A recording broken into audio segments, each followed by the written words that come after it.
Primer punto del día, y ya con la presencia del señor consejero de Medio Ambiente y Ordenación del Territorio, es un debate agrupado a iniciativa del Grupo Parlamentario Socialista, del Grupo Popular Andaluz y del Grupo Popular de Podemos Andalucía. En relación, para que la Consejería informe sobre los pilares de la política urbanística en nuestra comunidad autónoma. Sin más dilación, le doy la palabra al consejero. Señor consejero. Muy bien, pues muchas gracias, señor presidente. Muy buenas tardes a todos y a todas. Y vamos a comenzar una comparecencia a petición propia y a la del resto de grupos sobre una cuestión absolutamente esencial en las políticas del Gobierno de la Junta de Andalucía en general y, como no, en las de la Consejería de Medio Ambiente y Ordenación del Territorio, como es la materia de urbanismo. Bien, señorías, obligados por el afán de atender las necesidades perentorias de los ciudadanos y de solucionar sus problemas diarios, frecuentemente olvidamos detenernos en la esencia de la gestión, en lo que la informa, la dirige y, en definitiva, le da sentido y la dota de valores. Por eso, considero muy conveniente que tenga su momento en la actividad parlamentaria de control, en pleno y en comisión, como es este caso, el análisis de las líneas básicas de lo que cimenta las políticas de la Junta de Andalucía en materia de urbanismo. Ya dije que no solo no me preocupa hablar en sede parlamentaria de urbanismo, sino que lo considero muy necesario. La política urbanística en Andalucía tiene un principio informador previo que en pleno siglo XXI ya nadie, intelectualmente solvente y con un mínimo de sentido común, discute, que es el de la sostenibilidad. Y siendo el urbanismo algo transversal, como lo son todas las políticas ambientales, podemos avanzar que esta concepción debe incidir sobre toda la acción del Gobierno de la Junta de Andalucía. El urbanismo no solo es una variable que afecta al resto de las políticas en curso, sino que se cuenta como un factor primordial en la recuperación económica y en la creación de riqueza y puestos de trabajo, lo que es, a su vez, una de las preocupaciones prioritarias de la Junta de Andalucía y de todos los andaluces. Y queremos que esta recuperación económica esté sustentada en un modelo productivo muy claro, que se separe de antiguas estrategias que contribuyeron a llevarnos a la crisis que todavía sufrimos. Las políticas impulsadas por la Junta de Andalucía deben orientarse ahora en dirección contraria a la especulación. Tenemos que huir de la relación entre construcción y dinero fácil, pero fomentar a la vez que Andalucía sea un lugar en el que resulte atractivo invertir. Este es el equilibrio, señorías, que no lo duden, entre todos seremos capaces de conseguir. Queremos construir sin destruir, que la edificación no suponga nunca destrucción de patrimonio natural, de paisaje, de flora, de fauna, que cada nuevo edificio, cada nueva infraestructura sume y no reste a los andaluces parte de su riqueza. Hablamos de un nuevo horizonte y en él queremos seguir hablando de construcción, pero siempre añadiendo a continuación la minimización de residuos, la depuración de aguas residuales, la eficiencia energética o evitar la contaminación acústica y lumínica. Estos requisitos ambientales deben ser parte del todo, que es la construcción, y no pueden ser entendidos como cortapisas a la edificación. No entendemos ya polígonos industriales sin puntos limpios, urbanizaciones sin zonas verdes o placas solares, edificios sin métodos que hagan disminuir el consumo energético. Sin todo ello, el urbanismo caminaría solo hacia una apariencia de progreso, hacia un espejismo que desaparecería a medio plazo, dejando atrás desilusión y crisis. El ladrillo no puede por sí mismo ser sinónimo de desarrollo. Precisamos ordenación del territorio bien fundamentada, científica y ambientalmente, que establezca con criterios de sostenibilidad los lugares más idóneos donde asentar cada función del territorio para que se reduzca el impacto al medio ambiente a la mínima expresión, sin amenazar el futuro. Porque el futuro, no lo duden, señorías, siempre nos cobra las facturas del pasado. El buen político debe colocar su vela para aprovechar mejor el viento en la navegación, con un destino claro, Cambiar de destino o dejarse llevar exclusivamente por el viento tiene un nombre: populismo. Y no hay peor político que el que mantiene su vela inamovible esperando que sea el viento el que cambie y no él. Ellos son los recalcitrantes, los que aún niegan el cambio climático, los del urbanismo salvaje, los que no están interesados en resguardar del viento a generaciones venideras. En definitiva, creemos que solo dentro de estas reglas el urbanismo debe ser motor de la recuperación económica. Y en esta línea no partimos de cero. Ya en 2006, el Plan de Ordenación del Territorio de Andalucía nació con el objetivo de ofrecer una orientación para el desarrollo territorial, el presente y el futuro, de nuestra tierra, de Andalucía, con criterios de sostenibilidad y equidad. Los retos solo se cumplen si son compartidos, y eso es precisamente lo que estamos haciendo con la puesta en marcha del Plan Integral de Fomento para el sector de la construcción y rehabilitación sostenible en Andalucía, Horizonte 2020, enmarcado dentro de los trabajos desarrollados por la Mesa de la Construcción Sostenible. Dicho plan fue aprobado por acuerdo del Consejo de Gobierno de 27 de enero de 2015. En la Mesa de la Construcción Sostenible no solo han participado agentes del sector público, sino el conjunto de agentes económicos y sociales, empresas y expertos del sector de la construcción. El plan integral consta de dos partes claramente diferenciadas. Por un lado, un plan de choque, lo que se denomina el Programa de Impulso a la Construcción Sostenible, que intenta unir construcción con eficiencia energética. Y, por otro lado, un plan más estratégico que pretende convertirse en la hoja de ruta del periodo 2014-2020. Los buenos resultados se han puesto de manifiesto en las cifras que arrojaba la primera y segunda convocatorias del Programa de Impulso a la Construcción Sostenible, en las que se invirtieron 283 millones de euros. Se colaboró con más de 8.000 empresas, incentivando más de 40.000 actuaciones y haciendo efectiva la generación y mantenimiento del empleo en un sector especialmente castigado por la crisis, con más de 20.000 contrataciones. En este marco de recuperación sostenible, que es premisa sin excepciones, podemos decir que para este Gobierno, al que represento, los tres pilares fundamentales de la política urbanística en Andalucía son la flexibilización y agilización de los procedimientos administrativos en la materia, la seguridad jurídica del marco en el que se desarrolla y la mejora constante de la calidad de vida de los ciudadanos y de la calidad de vida en las ciudades. El primero de ellos es fruto de una exigencia generalizada. Los ciudadanos demandan procedimientos más rápidos, que atiendan sus necesidades sin demora. Se pide a la Administración que planifique el territorio antes de que éste físicamente cambie, sin entrar en un bucle de continuas actualizaciones de los planes. Esto solo puede ponerse en marcha con la colaboración de todos los agentes públicos y privados implicados en el urbanismo y muy especialmente con la Administración local, con los ayuntamientos. No obstante, son innegables los grandes pasos que ya se han dado en Andalucía en esta dirección. La entrada en vigor de la Ley de Ordenación Urbanística de Andalucía constituyó una valiente apuesta para avanzar en este sentido. Un logro muy importante, a mi juicio, y que creo que será compartido por la mayoría de ustedes, fue la creación de las comisiones provinciales de coordinación urbanística, por el decreto 36/14 de 11 de febrero, las cuales suponen un mecanismo que ha ayudado enormemente a solventar los problemas de demora que sufrían los procesos de planificación. Con las comisiones se ha logrado la integración y armonización en la emisión de los distintos informes sectoriales preceptivos en los procedimientos de planificación urbanística y se ha logrado una reducción considerable de los tiempos de tramitación, facilitándose sobremanera la colaboración y cooperación con los municipios, disponiendo estos de un solo interlocutor para recabar los informes sectoriales. Hasta ahora, la tramitación de un PGO oscilaba entre 4 y 8 años. Los informes sectoriales ocupaban buena parte de ese tiempo, a veces hasta 3 años.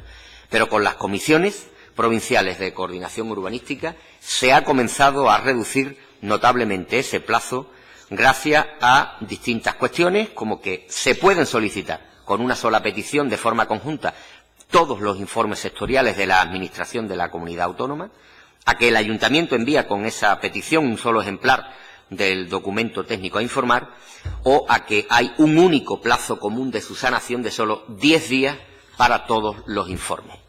En cuanto al plazo de emisión de estos informes pedidos por la Administración local, está fijado en 3 meses, a contar desde el día siguiente en que tiene lugar la entrada, la documentación completa que se requiere. También se incorporó un plazo máximo de 1 mes para la verificación o adaptación de los referidos informes tras la aprobación provisional. Evidentemente, nuestra intención es seguir avanzando y mejorando en esta agilización y simplificación. Saben que para mí, lo he dicho muchas veces, esta es, pues, directamente una obsesión. En este sentido, trabajamos en un reglamento de planeamiento en desarrollo de la LOA para dar flexibilidad y respuesta en forma y en plazo a las demandas de modificación de la planificación. Cuando sea necesario afrontar una modificación de un plan de ordenación urbana, siempre y cuando no estemos hablando de cambios en la clasificación de suelos, los municipios de Andalucía contarán, gracias a este documento, con un procedimiento que otorga rapidez y flexibilidad, siendo capaces de adaptar con rapidez el planeamiento a la realidad para no dejar escapar oportunidades de desarrollo y también, cómo no, atajar las amenazas contrarias a los intereses de la población. Todo este escenario de agilización se va a concretar en un paquete de medidas sobre las que estamos trabajando con los agentes sociales y con los ayuntamientos. Algunas de ellas serán a corto plazo, con atención especial a imprimir velocidad a la fase de aprobación definitiva de los instrumentos de planeamiento y a perfeccionar las funciones de órganos como el Consejo Andaluz de Ordenación del Territorio y Urbanismo y de las propias comisiones provinciales de urbanismo y ordenación del territorio. Otras lo serán a medio y largo plazo y contribuirán a avanzar en las reglas de tramitación del planeamiento, incorporando aplicaciones informáticas y nuevas tecnologías. O la que conocen bien, señorías, la modificación de la Ley de Ordenación Urbanística de Andalucía, en la que esta comisión trabaja actualmente y conoce en profundidad. A todo ello se suma el ya mencionado nuevo reglamento de planeamiento que tendrá en la agilización de procedimientos uno de los principios de su elaboración. A finales de 2016, las 10 medidas estarán preparadas una vez escuchadas todas las voces, porque serán fruto del acuerdo entre todos los sectores. Tenemos el convencimiento de que cualquier norma, solo si tiene la debida calidad técnica y está respaldada por el consenso social, alcanza la eficacia deseable y, lo más importante, perdura su aplicación en el tiempo. El segundo pilar de nuestra política urbanística es obvio y lógico, la seguridad de un marco jurídico sólido y justo que se convierta en la principal fortaleza para atraer posibles inversores. Esta cobertura jurídica debe ser decisiva también para garantizar que el urbanismo sea sostenible y que siempre prevalezca el interés general sobre el particular.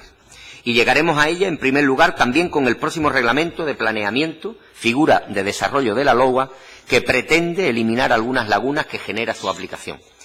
La estabilidad del marco jurídico aplicable debe ser igualmente afianzada y asegurada. Se van a realizar las correcciones de tipo técnico que sean necesarias para mejorar la aplicación de todas las herramientas normativas, preservado su buen funcionamiento y sin afectar a la estructura urbanística básica. El tercer pilar es un imperativo ético de cualquier administración pública, mejorar cada día la calidad de vida de los ciudadanos. La política urbanística juega un papel fundamental en este aspecto, en tanto que se encarga de mejorar los espacios en los que vivimos y preservar los que tienen valores a proteger. El urbanismo sostenible no solo debe situar al ciudadano en el centro de todo programa, sino contribuir a incorporar a las ciudades a la era de la información y el conocimiento, poniendo las nuevas tecnologías a disposición de todos los barrios, fomentando las ciudades inteligentes, o impulsando los nuevos modelos de movilidad, donde los transportes colectivos más eficientes y sostenibles sustituyan a los medios motorizados individuales tradicionales. Por supuesto, se debe garantizar ciudades habitables con espacios para que las urbes puedan ser disfrutadas y vividas. Este reto se aborda desde la perspectiva de un mayor grado de cohesión e integración social a través de la distribución de usos y equipamientos en las ciudades, proporcionando las dotaciones necesarias y recalificando los sectores de la ciudad para adaptarlos a esta nueva visión. La solidaridad comienza entre los barrios de un municipio, de forma que sostenibilidad e igualdad sean las herramientas para llegar a una ciudad equilibrada y cohesionada, y continúa con todos los territorios de nuestra comunidad autónoma. El urbanismo socialmente responsable es concebido por el Gobierno de la Junta de Andalucía como un instrumento más para fomentar la igualdad. Intentaremos que ordenar el territorio signifique cohesionarlo y disminuir las carencias de algunas áreas. Vamos a combatir, señorías, la imagen del mapa económico de Andalucía en el que alguien distinga entre zonas más o menos desarrolladas.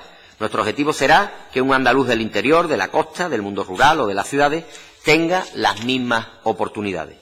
Hasta el urbanismo, señorías, tendrá que plegarse a este, que es el fin último de un gobierno de progreso al que no vamos a renunciar. Muchas gracias y en las réplicas abundaremos en alguno de estas cuestiones. Muchas gracias.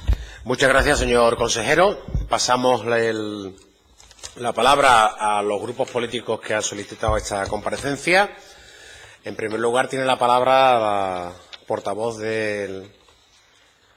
vale. Va a ser la señora Molina quien haga la intervención. Señora Molina, a efectos de estructuración del tiempo, ¿va a hacer usted una sola intervención de 10 minutos o va a ser una de 7 y después se va a dejar 3 minutos para réplica? Una de 10 minutos, a efectos de contabilizarle el tiempo. Pues suya es la palabra.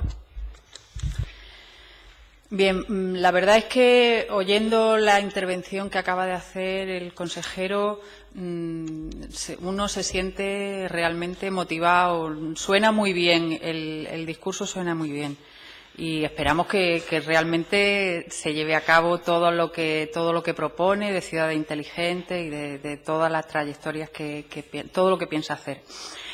A mediados de julio del 2015, en la primera comparecencia que tuvo usted en esta legislatura, hizo usted como consejero de Medio Ambiente, se refirió a varios temas que a día de hoy han ido avanzando en tiempo y procesos. Por ejemplo, al informe sobre la propuesta de Fertiberia para tapar las balsas de fosfoyeso y que declaraba incompatible el proyecto de la empresa con el Plan General de Ordenación Urbana, el PGOU de la ciudad de Huelva, afirmó que el informe que declaraba incompatible el proyecto de tapado con el PGOU de la ciudad de Huelva influiría en la autorización ambiental integrada que tiene que emitir la Junta, y esperamos que así sea. También presumió, y esperamos que lo cumpla, en esa primera comparecencia de que hay ya 7,5 millones de andaluces que viven con normas adaptadas a la ley que ahora mismo, como ha dicho antes, se está debatiendo en esta comisión, la LOUA. En el otoño pasado se congratuló asimismo de que en tan solo 3 meses se había tomado una decisión para buscar una solución transitoria mientras se elaboraba un nuevo PGOU en el municipio de Marbella. Según su afirmación, este plan de adaptación del PGOU de 1986 a la LOUA da a los ciudadanos de Marbella una opción que elimina obstáculos al desarrollo, lo cual nos da ciertas dudas. ¿Qué desarrollo, qué tipo de desarrollo? Ahora, en la intervención que acaba de hacer, queremos presumir de que ese desarrollo irá por determinados derroteros. Esperamos que así sea. Nos preguntamos, al tiempo que garantiza la transparencia y el urbanismo sostenible, pero queremos remarcar a qué urbanismo sostenible se refiere usted. El término sostenible se ha depreciado notablemente en los últimos tiempos, teniendo en cuenta el abusivo y no ajustado, el ajuste. ¿Por dónde iba? Vamos a ver. Iba con lo del desarrollo sostenible. ¿A qué urbanismo sostenible nos estamos refiriendo? El término sostenible, como decía antes, ha sido depreciado notablemente en los últimos tiempos, teniendo en cuenta el abusivo y no ajustado a lo que quiso expresar en su momento quien lo acuñó, que era la Brundtland. Esto es sostenible aquel desarrollo humano que satisface las necesidades del presente sin comprometer las necesidades de las futuras generaciones. Estos ejemplos anteriores, en los que esperamos que se asuman los compromisos adquiridos, como el que acabo de decir, de Marbella, del PGOU de Marbella, de Fertiberia, de la adaptación de distintos PGOU. Esperamos que después de esta comparecencia suya se clarifiquen esos términos. Otro ejemplo será ver cómo afronta la restauración también, que está pendiente, de los terrenos donde lleva ya unos años aposentada la mole del Algarrobico, por ejemplo. Entre los objetivos que la Consejería dice asumir está la de promover el modelo de ciudad compacta, diversa, eficiente y cohesionada socialmente, hacer un uso razonable y sostenible de los recursos, mejorar la calidad urbana y la calidad de vida de la ciudadanía, cumplir con los objetivos de emisión fijados en los diferentes protocolos y acuerdos internacionales, así como con el Plan Anual de Adquisiciones y Contrataciones, impulsar una nueva cultura de la movilidad y accesibilidad. Todos estos objetivos, francamente, son asumibles y deseables su cumplimiento. De acuerdo a esos objetivos, indica las líneas estratégicas que lo harán posible. En cuanto al desarrollo urbano, definir la eficiencia energética y el consumo razonable de recursos como criterios centrales en los procesos de desarrollo urbano de las ciudades.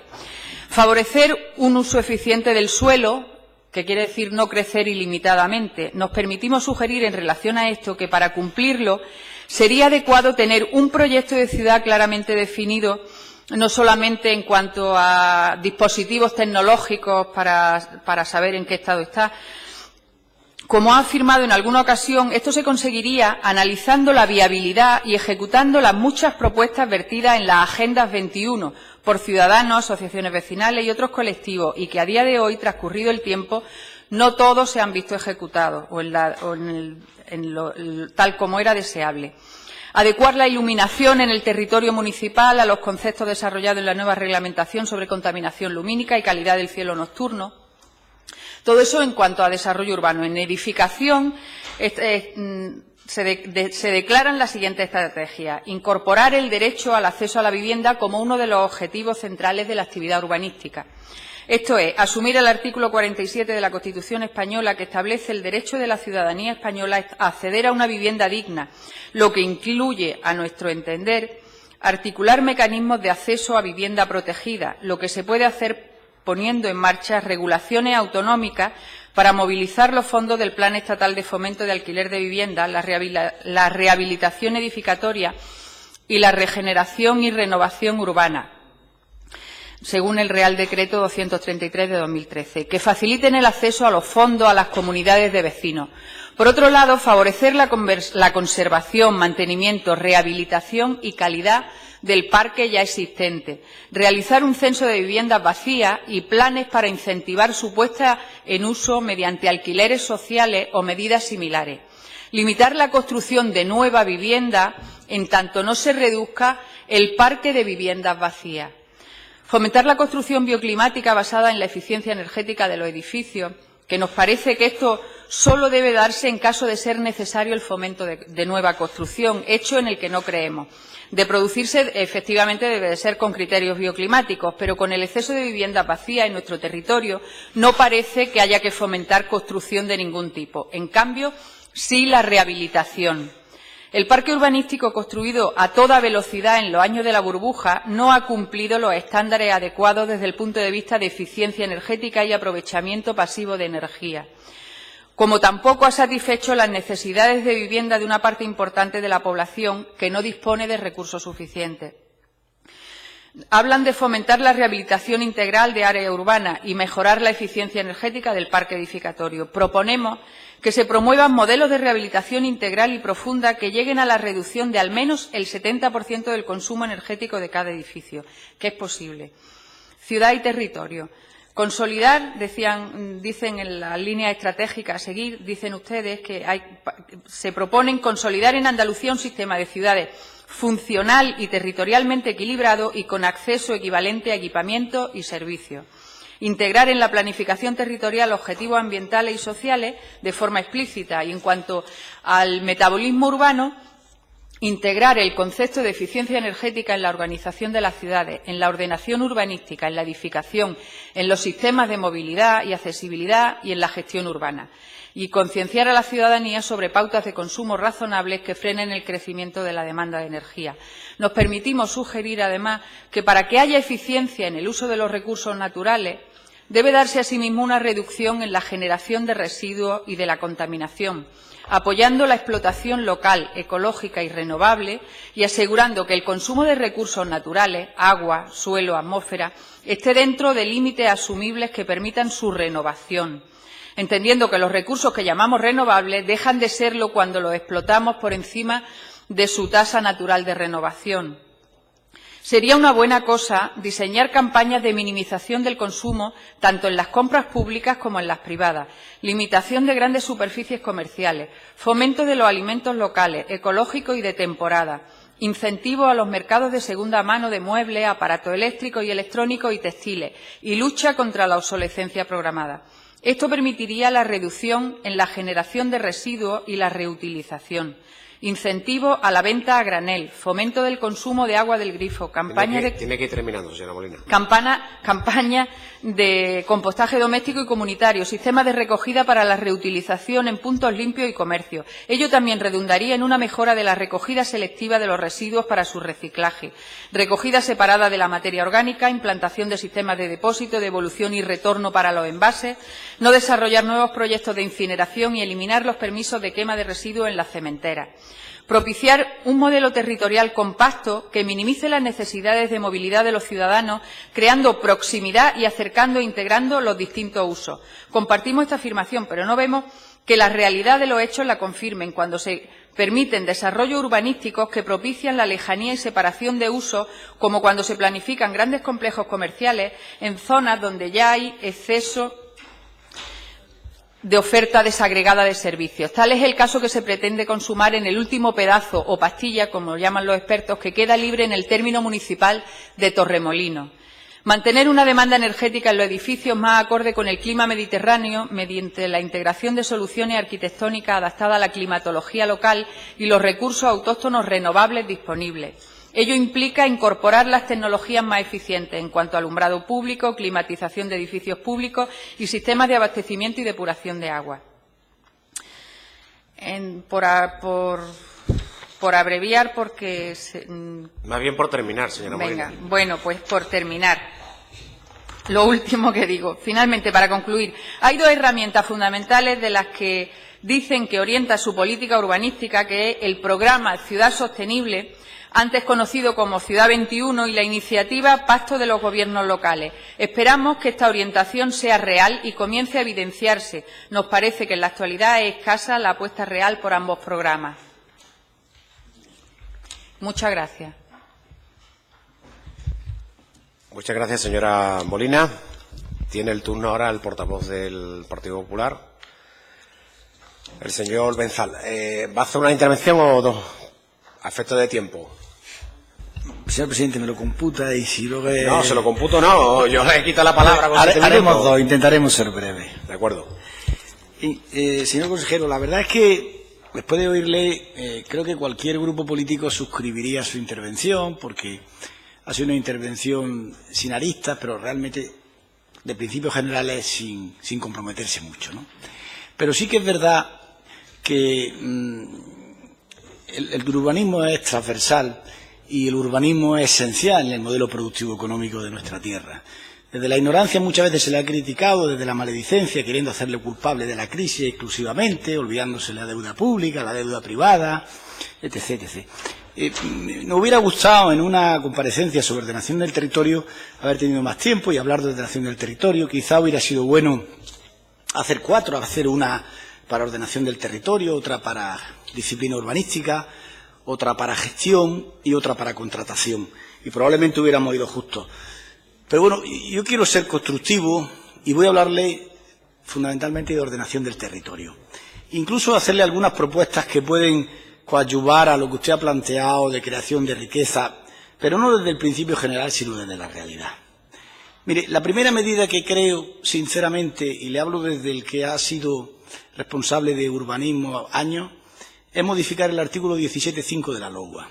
Nosotros entendemos que si queremos compactar la ciudad, que si queremos macizar la ciudad, antes de ir al nuevo desarrollo, que si queremos rehabilitar y conservar, la primera medida necesaria, señor consejero, es la modificación del artículo 17.5.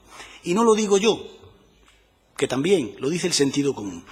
Actualmente, en el centro ciudad consolidado, esas edificabilidades suelen ser de metro techo por metro de superficie. Eso es inviable económicamente, la actuación, de que se rehabilite y se regenere. Inviable, porque si luego hay que ir a los costes adicionales de urbanización, al final, multiplicando por el 0,9, el máximo es el 1,17. ¿Qué propietario se va a poner a desarrollar, a invertir para obtener prácticamente lo que tiene? Y si un particular tiene que hacer frente a los costes de la compra, un empresario hacer frente a los costes de la compra y además urbanizar o rehabilitar, ¿qué margen comercial le queda? Es inviable si no se eleva ese techo. Ese techo, antiguamente la consejería lo permitía para aquellas zonas degradadas de ciudad. En Sevilla hay muchos espacios que así podrían ser solucionables. Y desde lo público es imposible. El artículo 17.5 es la primera medida constructiva que yo le planteo a ustedes del sentido común que ustedes deben mejorar. La LOA hablaba de intervenir en el mercado del suelo, en sus principios generales, mejorar la vida de los ciudadanos. Eso es programáticamente interesante, pero hace falta desde la sostenibilidad. Y la sostenibilidad no solo es medioambiental, es económica en primer lugar. Y solamente podría actuarse ahí desde el método de gestión de la expropiación. Y la expropiación, señor consejero, ahí, que es la única que podría desde lo público perder dinero, entre comillas, no está hoy en día en disposición de poder hacerlo. Y yo no estoy hablando de límite insospechado de edificabilidad, sino de una edificabilidad razonable en términos económicos, que incluso fuera la consejería la que decidiera cuál, dejarlo abierto, y que fuera la consejería con un proyecto sensato el que decidiese. Esa es la primera medida que le planteo en términos de creación de empleo, de actividad y riqueza. Mire, la segunda medida que le planteo es la modificación del artículo 40 de la JICA. Le hicimos ese planteamiento desde la lealtad institucional cuando se trajo al Parlamento y no se nos atendió. Entendemos que un empresario, que un particular que quiera cambiar el uso de un edificio de apartamentos, por ponerle un ejemplo, de la ciudad consolidada, y lo quiera transformar en un apartahotel, reformarlo y crear empleo, que tenga que acudir a una tramitación ambiental unificada en los términos de la ciudad a desarrollar, es un disparate. Porque cualquier inversor se va a quedar ahí.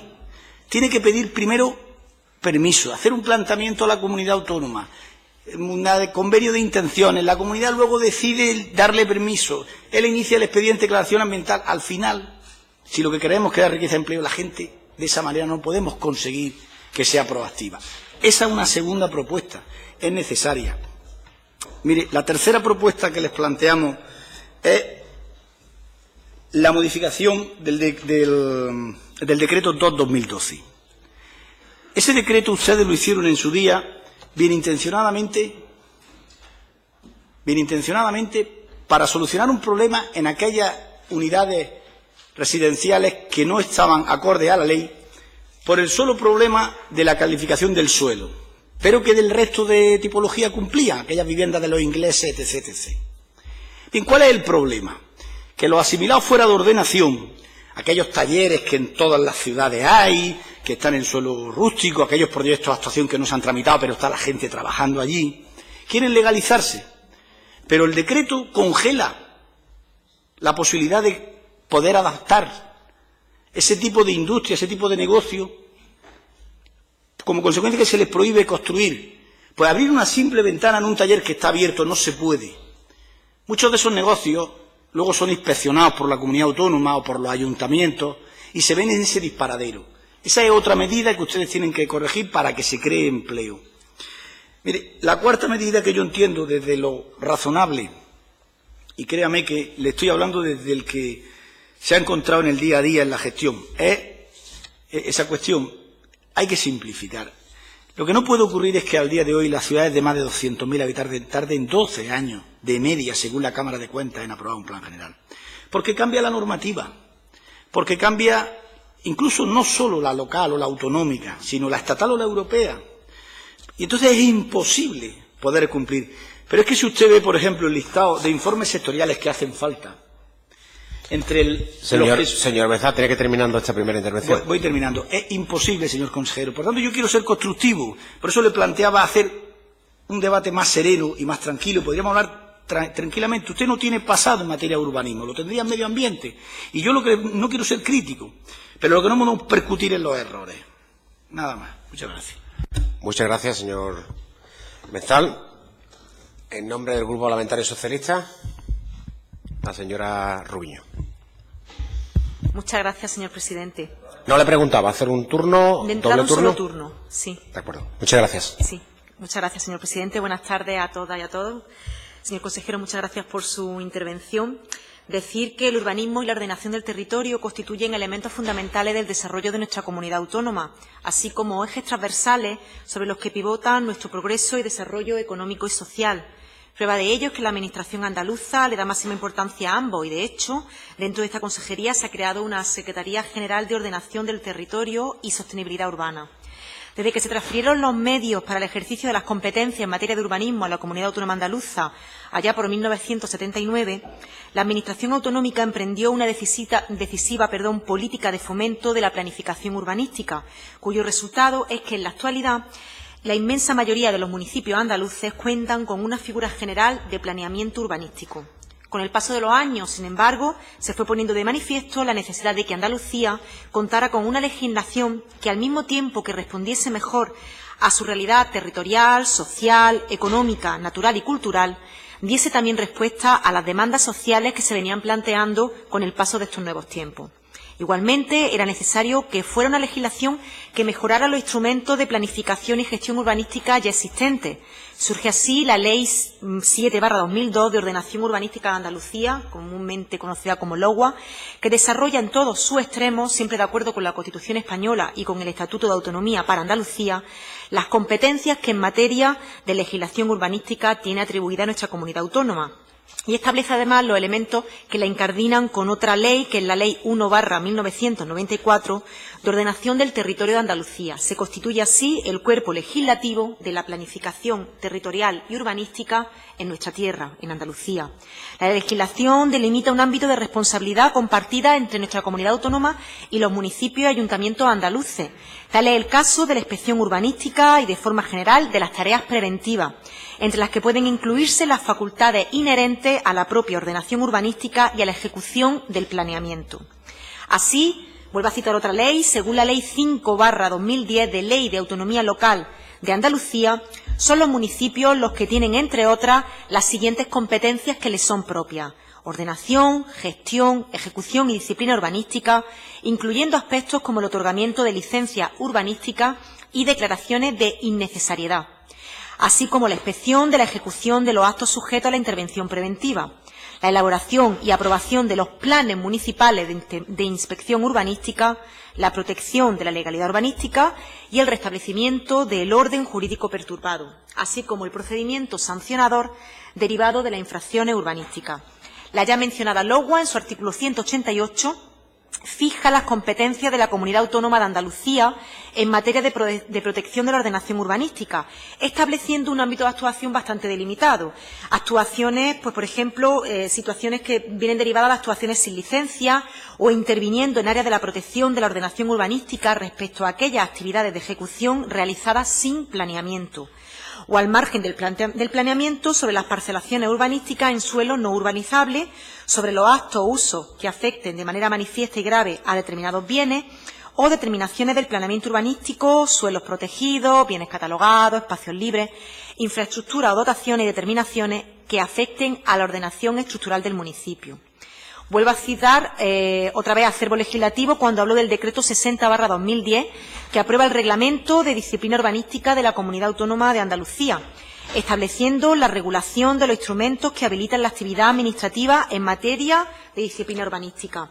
Posteriormente, en el año 2012, un nuevo decreto se publica, que es el de edificaciones existentes en suelo no urbanizable, que diferencia las situaciones en las que se encuentran las edificaciones tanto por su forma de implantación, es decir, aisladas, asentamientos urbanísticos, hábitat rural diseminado, como por su adecuación o no a las determinaciones establecidas por la ordenación territorial y urbanística. Partiendo de esta distinción y tomando como referencia el marco normativo referido de la LOUA, se establece la norma sustantiva y de procedimiento aplicables para cada una de estas situaciones.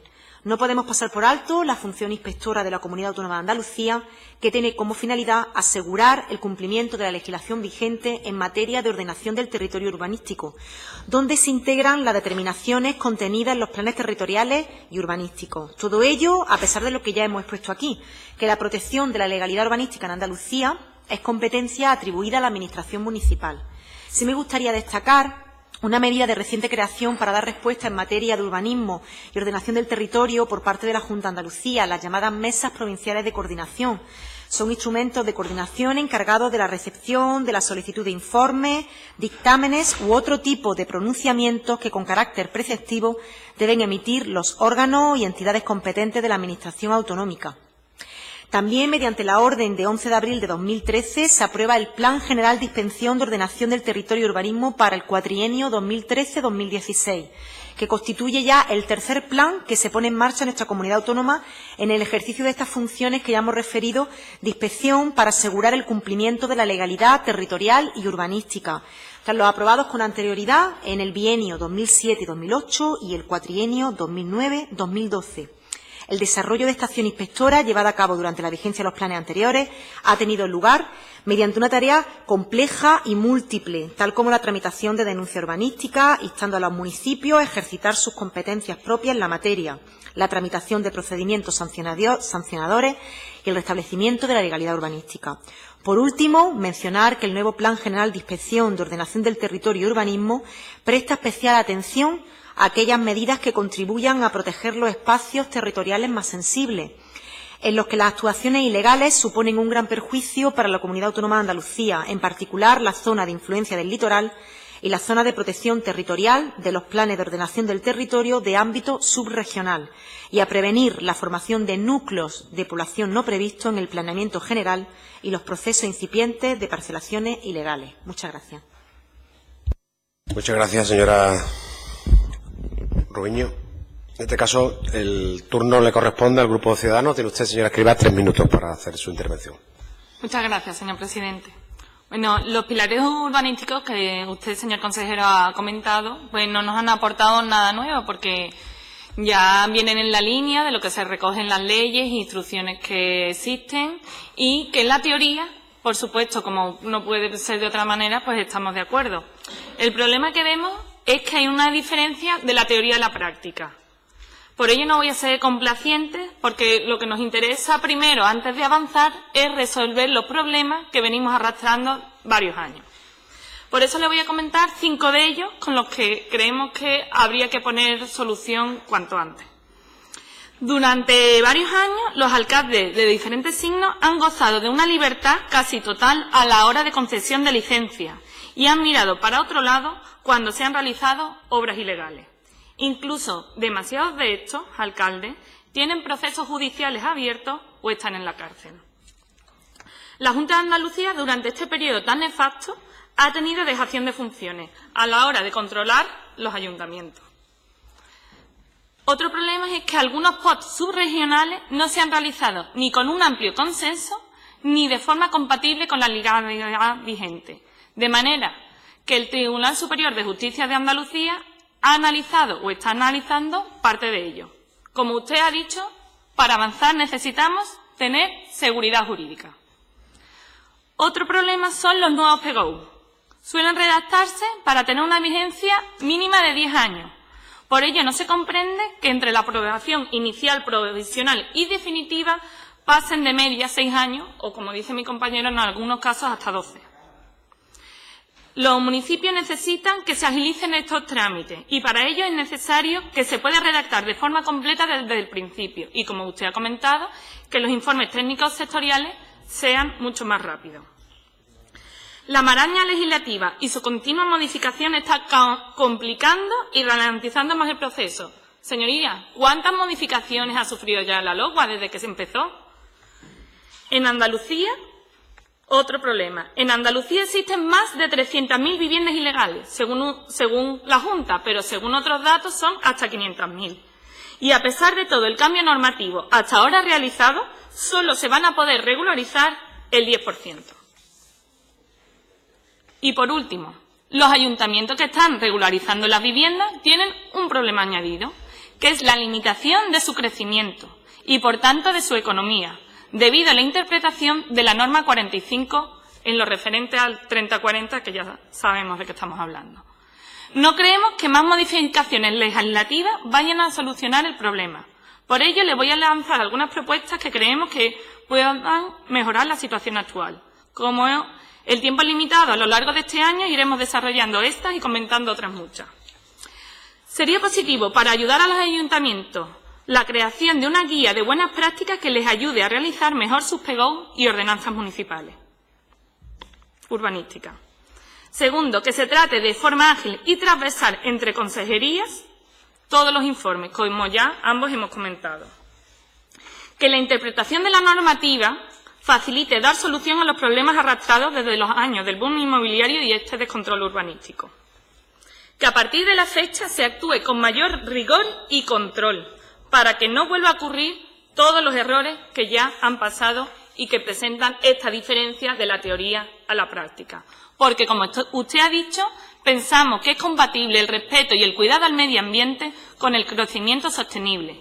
Y Ciudadanos buscará siempre un equilibrio entre los dos factores, ya que ambos son de interés general, procurando así mejorar la vida y la calidad de vida de todos los ciudadanos. Muchas gracias. Muchas gracias, señora Escrivá. Tiene la palabra para la primera réplica el señor consejero. 7 minutos. Muy bien, muchas gracias, señor presidente.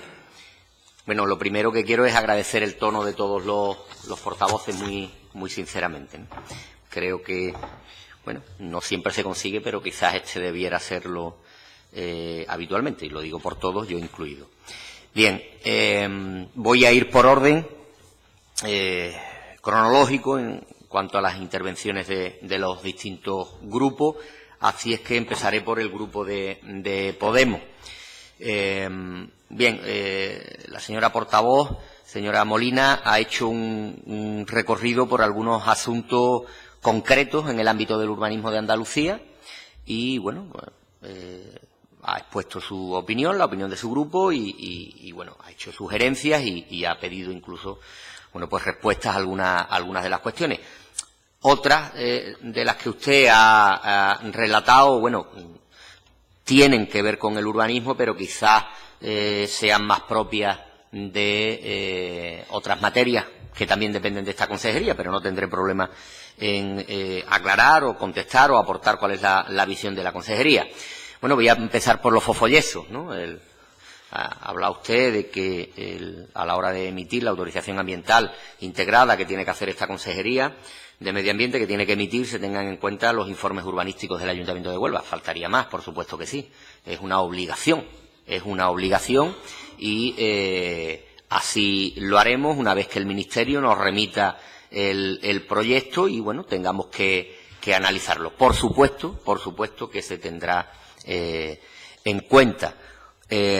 Habla usted del número de personas, efectivamente, citando una intervención mía de hace algunos meses en esta misma comisión en cuanto a los ciudadanos que viven en municipios que ya están adaptados a la LOUA, 7,5, 7 millones y medio de ciudadanos. Es verdad que en los últimos meses ha subido ligeramente esta cantidad, pero reconocemos que hay que seguir haciendo un esfuerzo, lo vamos a incrementar para reducir este número o, hablando en sentido positivo, para incrementar el número de municipios y lograr que el 100% de los municipios de Andalucía se adapten a la LOUA, porque entendemos que es lo mejor, sin ninguna duda, para todos. ¿Qué desarrollo queremos para Marbella? Bueno, queremos un desarrollo sostenible de verdad. Un desarrollo sostenible que priorice las personas, que priorice el crecimiento económico compatible con la sostenibilidad. Es verdad que es un término muy manido y yo estoy de acuerdo en que en los últimos tiempos ha perdido peso. No es la primera vez que yo mismo lo digo en este Parlamento, pero desde luego el urbanismo que yo pretendo, aunque es algo evidentemente en el que el ayuntamiento, la administración local tiene muchísimo que decir, es un urbanismo muy distinto al que padecimos en los años 80 y 90 y al inicio de la primera década de este siglo en todo el país. Entendemos que no se deben repetir esos errores y cuando desde esta consejería, desde el Gobierno de Andalucía, diseñamos las leyes urbanísticas, desde luego no tenga usted ninguna duda de que nuestro objetivo fundamental en este ámbito, en el del urbanismo, es esto, es contribuir a la creación de empleo y a la creación de riqueza, pero que no sea, y permítame la expresión, pan para hoy y hambre para mañana. Dicho de una manera coloquial, pues creo que eso es el desarrollo sostenible. La Estrategia Andaluza de Sostenibilidad Urbana, la EASU, que vamos a empezar a actualizar, se aprobó hace 5 años y entendemos que las circunstancias que se dan en la actualidad no solo permiten, sino creo que obligan a una actualización. Efectivamente, persigue, de alguna manera, es una constitución de todo esto que estamos hablando. Creo que es una estrategia que, en términos generales, todos los ayuntamientos de diferentes signos políticos asumió de bastante buen grado. Entendemos que es mejorable y así lo vamos a hacer. Habla usted de ciudad sostenible, del pacto de los gobiernos locales. Estos son los asuntos que digo que tienen que ver con el urbanismo, pero que bueno, de alguna manera un poco, bueno, se escapan de las líneas básicas, ¿no? Pero tanto el pacto de los gobiernos locales, el célebre pacto de los alcaldes, el programa Ciudad Sostenible son dos de las cuestiones que tenemos la firme decisión. Ya se están dando pasos en el seno de la Dirección General para bueno, pues darle un impulso, porque entendemos que es el momento de hacerlo. Es verdad que objetivamente los años de la crisis pues hubo otras prioridades, es cierto, pero entendemos que no hay ninguna excusa para no fomentar esta cuestión en este momento. En cuanto al Partido Popular, decía el señor Benzal que mi intervención era asumida por cualquiera. Bueno, no tanto. sé que es una manera de hablar, pero bueno, en cualquier caso le agradezco también que haya comentado pues que al menos la música no suena mal, pero claro, hay algunas discrepancias importantes, ¿no? Hay alguna discrepancia importante. Sí, estoy muy de acuerdo con usted en cuanto a que sobre este asunto y sobre bueno, muchos de los matices que se pueden incluir en él, bueno, pues tienen cuerpo como para una comparecencia. Es cierto. Y insisto una vez más, yo creo que es bueno que hablemos de estos temas. Ha sugerido usted varias cuestiones, ¿no? Como es una modificación del artículo 17.5 de la LOUA, argumentando que el artículo impide la rentabilidad de las promociones. Yo creo que eso es muy discutible. Pero, hombre, ha dicho luego usted una cosa que ahí sí, yo creo que está el quid de la cuestión en lo que nos diferencia, que es, usted ha dicho literalmente que la sostenibilidad no es solo ambiental, es primero económica. Sí, lo ha dicho, señor Benzal. Y si no es esa la idea que ha querido expresar, se lo agradezco y ahora en la réplica usted me lo aclara. Pero es que yo creo que para que la sostenibilidad sea económica, lo tiene que ser ambiental, si no estamos cayendo en errores del pasado. Esa es la cuestión. Si usted ahora en la réplica aclara esta cuestión, bueno, pues yo estaré encantado de haber entendido mal. Sí estoy muy de acuerdo con usted y con todo el que lo diga, hasta que esto lo corrijamos, en la agilización de trámites. Es verdad, es una constante en mis intervenciones. Yo reconozco las cosas que podemos mejorar y creo que esa, en general, no solamente en esta materia, es algo, desde luego estamos empeñados en mejorarlo, pero es algo que debemos hacerlo, no solamente en la ley JICA, sino en cualquier otra norma que tengamos que aplicar desde la Consejería de Medio Ambiente. Efectivamente no puede ser que los planes generales de ordenación pues tarden en ser aprobados pues casi una generación, ¿no? O sea, casi, en fin, más tiempo del que luego bueno, pues tiene vigor el propio plan. Se han dado pasos, los he explicado en mi primera intervención, se han dado pasos que ya están empezando a dar sus frutos y, desde luego, si hay algún objetivo básico que tiene la Dirección General de Urbanismo, cuyo director general, por cierto, asiste a la sesión, es la simplificación de trámite, la agilización y la reducción en el tiempo de espera, en el tiempo de trámite de un plan de ordenación urbana, porque efectivamente es algo sobre lo que debemos avanzar.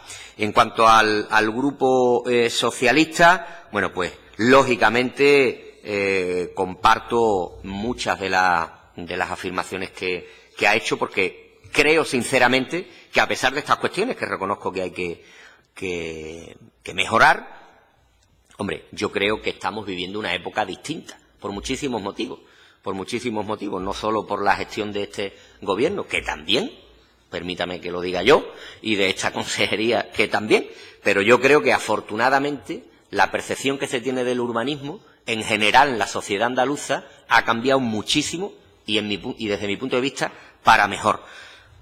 La LOUA yo creo que ha jugado un papel importante y lo tiene que seguir jugando, y si hay que mejorarla, se mejorará. Yo creo que es bueno, de hecho estamos enfrascados, como todos sabemos, en esa cuestión, y desde luego una decisión muy acertada ha sido la creación de las mesas provinciales de coordinación. Yo creo que es justo reconocer que es un órgano que está funcionando bien, y que los alcaldes de todos los signos políticos, la verdad que a nuestros delegados provinciales, nuestros delegados territoriales, se lo comentan, bueno, pues de manera habitual, porque creo que es así. Y luego habla usted de algo que yo no había hecho al principio, que es el plan de protección del litoral, que tiene mucho que ver con el urbanismo, y que efectivamente yo creo que es un ejemplo de que es cierto que cuando decimos una cosa en este Gobierno en relación con el desarrollo sostenible, con el urbanismo sostenible, lo refrendamos con normativas y, finalmente, bueno, con la aplicación de esas normativas. Y si hay algo paradigmático de esta cuestión, es el plan de protección del litoral. Lo creo firmemente. Y ya para terminar, en cuanto a Ciudadanos, bueno, ha hecho algunos comentarios sobre determinadas cuestiones en cuanto a la legalidad o ilegalidad, o incluso la dejación de funciones de determinados ayuntamientos. Sí le puedo decir en este sentido, ya lo dije aquí, no sé si fue en la última comisión, que creo que sí, que en el caso, bueno, pues, en fin, que sirve de ejemplo para todo esto, que es los tristes años de la Marbella del Gil, la Junta de Andalucía interpuso miles, literalmente miles de recursos contra actuaciones urbanísticas de este ayuntamiento. Ahí están. Por tanto, no creo que se nos... Termino ya. Que se nos acuse... Perdón, que se nos pueda acusar o que se nos pueda tachar de haber hecho dejación de funciones, ni en este ni en ningún otro caso. Algo se puede escapar, pero no por dejación de funciones. Nada más y muchas gracias. Señor Barzal, tienes 3 minutos. Bueno, muy brevemente, y para la alusión previa. Yo lo que decía es que la modificación del artículo 17.5 venía referida a la área de reforma interior, y que en un principio, si eran por el sistema de expropiación la gestión, pues sí se podía asumir ese decremento en la actuación económica. Pero si se hace desde el sistema de compensación, es inviable. Si económicamente no es posible, ahí se queda el deterioro urbano, la trama urbana, el suelo deteriorado, la infraestructura industrial cayéndose, el escombro. A eso me refería yo. Que por mucha sostenibilidad ambiental, si no hay sostenibilidad económica, desde el sistema de compensación no se podía hacer. Y dicho eso, le voy a seguir dando, digamos, propuestas muy brevemente, porque me he quedado ahí en las de gestión, en las de planeamiento. Y usted hablaba de la seguridad jurídica. Mire, la seguridad jurídica es importante, y le voy a hacer una propuesta. Al estilo de lo que pasa en la Ley General Tributaria o en la Dirección General de Tributos, que se producen consultas vinculantes, ustedes, en la línea de la gestión, del reglamento de gestión, tenían que crear algo parecido. Porque lo que no puede ser es que, según en el municipio de Andalucía que nos encontremos, a los usos de los suelos se les llama de una manera y en la ordenanza se le da una idiosincrasia distinta. En los industriales nos encontramos de servicios avanzados, servicios industriales, en los comerciales suelo comercial, suelo de gran superficie minorista, suelo de uso comercial sin especificar, cómo se computa la edificabilidad bajo rasante, o la edificabilidad media, o la edificabilidad bajo marquesina, en cada municipio de una manera. En eso tienen que ahondar, tiene que haber seguridad jurídica.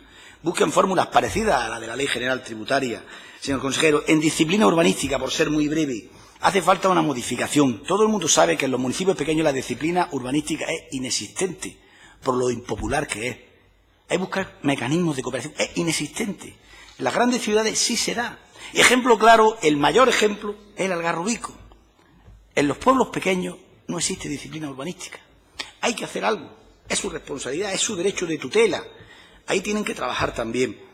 Mire, y por último, decirle, en materia de cooperación, de contratación, ustedes, y no su consejería o no su bajo responsabilidad, han disminuido el presupuesto desde el 2012 al 2015 en un 52% en lo que fue actuación en materia de ordenación del territorio. Es verdad que este año tienen más dinero, pero también es verdad que en los anteriores gobiernos el nivel de ejecución era una media del 14,6. Espero y deseo que usted tenga más capacidad de poder ejecutar su presupuesto, porque cabrían dos soluciones distintas. Una, que son partidas cajón desastre que pone la Consejería de Hacienda, que no les deja ejecutar para no hacer disminuir el presupuesto. O dos, la otra opción es que como no se desarrollan actuaciones de planeamiento, ustedes no pueden coadyuvar a actuar ahí. Y por último, le invito a que busque fórmulas de cooperación con las instituciones locales. No puede ser que la Consejería, en enajenación de inversiones, en sistemas de gestión, de urbanizaciones, tenga una parálisis absoluta. Se le han ofrecido fórmulas desde los ayuntamientos muchas veces, y voy concluyendo, y yo entiendo la crisis, pero a veces no es cuestión de poner dinero.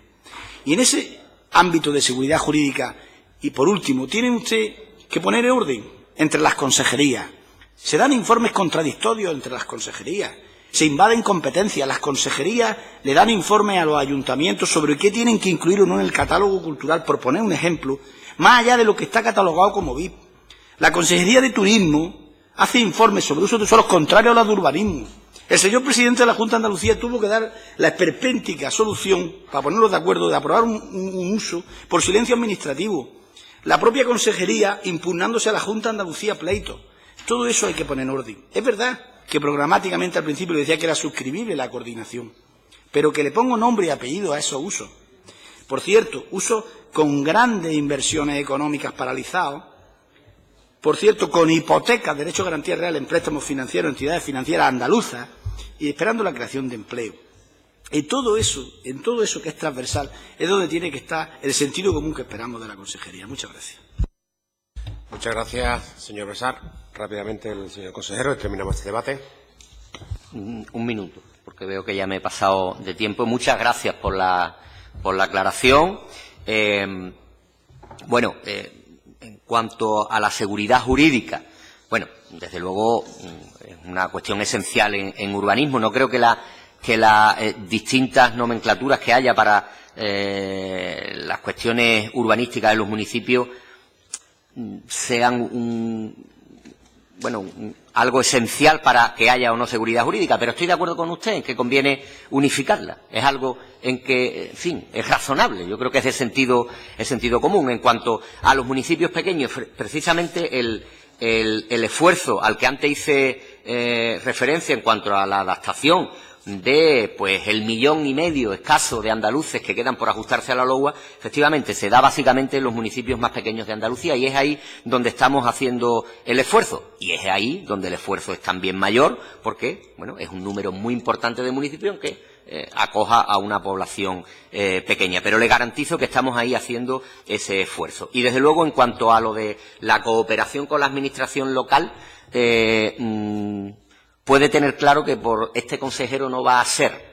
Ya lo he dicho en otras materias de las que recurrentemente también hablamos aquí, materia de aguas, tan importante como esa, estamos haciendo ese esfuerzo y puedo garantizar que lo vamos a incrementar también en esta materia. Insisto una vez más, la Dirección General de Urbanismo, usted lo sabe bien, tiene un contacto absoluto, hasta en la discrepancia con los ayuntamientos, creo que muy leal, y desde luego esa es la instrucción clara que tiene por parte de este consejero, y no tengo ninguna duda de que así va a seguir siendo. Muchas gracias. Muchas gracias, señor consejero. Damos por finalizado el debate de esta primera comparecencia agrupado.